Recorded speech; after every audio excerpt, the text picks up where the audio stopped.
Ratusan anak taman kanak-kanak dan sekolah dasar sekecamatan Manggala menggelar pawai semarak kemerdekaan yang dipusatkan di lapangan Bitoa, Kecamatan Manggala, Selasa 15 Agustus 2023. Kegiatan yang dilaksanakan oleh kelompok kerja guru mata pelajaran pendidikan jasmani, olahraga, dan kesehatan Kecamatan Manggala itu menghadirkan 30 sekolah dasar dan 20 taman kanak-kanak dan dilepas langsung oleh Kepala Dinas Pendidikan Kota Makassar.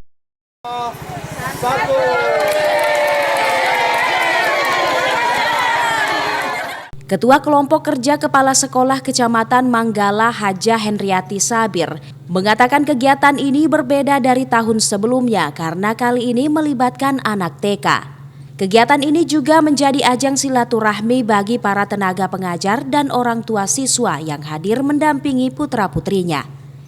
Harapan kami dan tujuan kami dalam pelaksanaan kegiatan ini adalah yang pertama silaturahim antara seluruh sekolah yang ada di Kecamatan Manggala, baik dari jenjang taman kanak-kanak atau PAUD maupun jenjang SD, siswa, guru, dan seluruh kepala sekolah yang ada di dalamnya.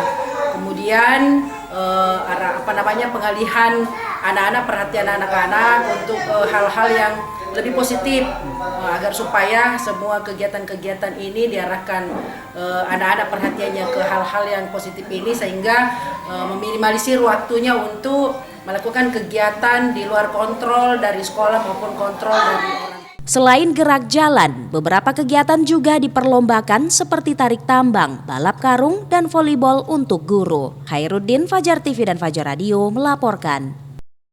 Terima kasih telah menonton. Jangan lupa subscribe, like, comment, and share.